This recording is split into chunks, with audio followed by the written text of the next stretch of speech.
Aujourd'hui, on s'attaque à un très gros sujet, nos origines. Et on va voir ensemble pourquoi une bonne partie de ce qu'on pense savoir sur l'évolution humaine est, en fait, complètement à côté de la plaque. Allez, soyons honnêtes. Cette image-là, celle du singe qui se redresse petit à petit pour devenir un homme, on l'a tous vue des centaines de fois. Dans les manuels, à la télé, sur des t-shirts, partout. C'est devenu le symbole de l'évolution. Bon, premier scoop, cette image, il faut l'oublier. Tout de suite. Elle est aussi célèbre que trompeuse. Elle donne une vision de l'évolution qui n'a quasiment rien à voir avec la réalité scientifique. Alors symboliquement, on la met à la poubelle et on repart de zéro. Ok, maintenant que le mythe principal est tombé, on peut commencer la vraie enquête. Pour comprendre d'où on vient, les scientifiques sont un peu comme des détectives. Et ils ont plusieurs outils incroyables pour remonter le temps. Voilà la boîte à outils du parfait enquêteur du passé. D'abord, la paléoanthropologie. En gros, c'est l'étude des fossiles, les squelettes de nos ancêtres. Ensuite, la préhistoire, qui s'intéresse à ce qu'ils ont laissé derrière eux, les outils, les peintures, bref, leurs traces. Et enfin, il y a la petite nouvelle, la vraie révolution. La paléogénétique, c'est juste incroyable. Des scientifiques arrivent à extraire et à lire de l'ADN sur des os vieux de dizaines de milliers d'années.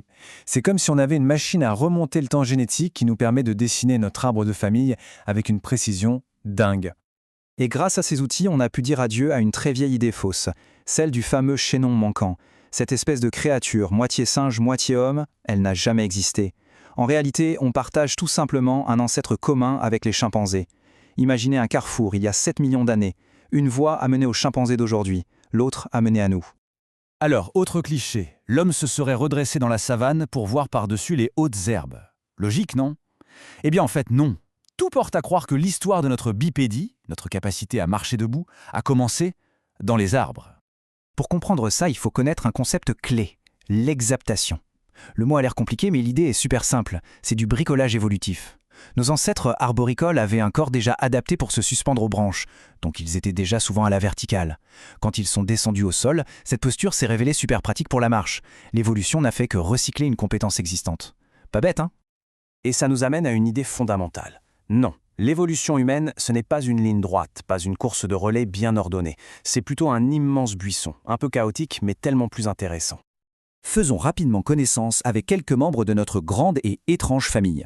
Il y a Toumaï, peut-être le plus ancien connu, 7 millions d'années au compteur.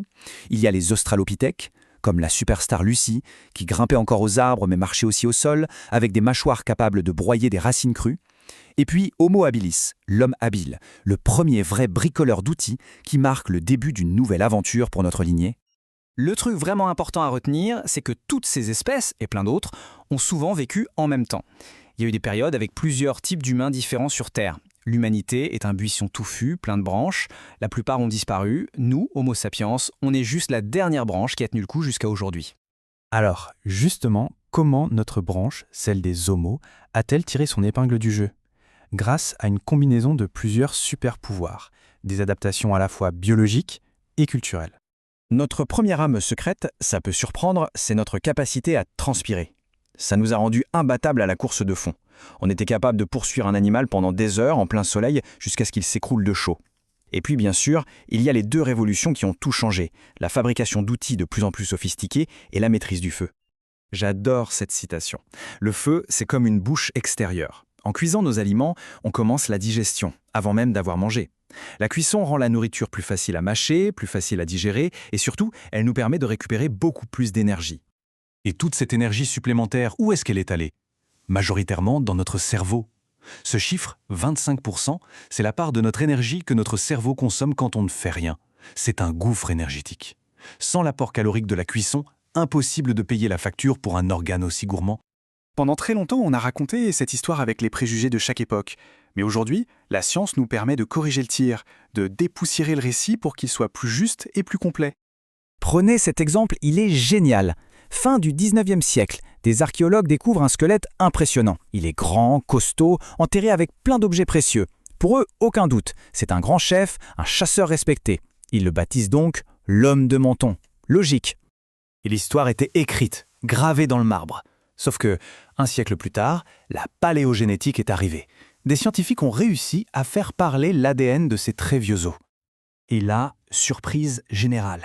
Le grand chef, le puissant chasseur, était en fait une femme grande, athlétique et qui avait manifestement un statut très important dans son groupe.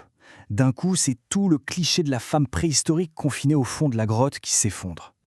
L'autre grande révélation de ces dernières années, c'est qu'on n'a pas toujours été seul. Il faut s'imaginer une Terre où cohabitaient plusieurs humanités différentes. Il y a 100 000 ans, il y avait nous, les Sapiens, en Afrique, il y avait les Néandertaliens en Europe et les Denisoviens en Asie.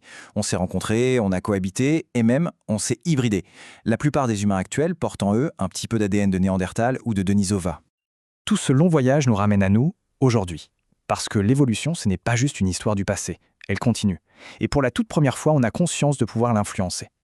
La plus grande force de Sapiens, c'est sa plasticité, notre incroyable capacité à nous adapter à n'importe quel environnement.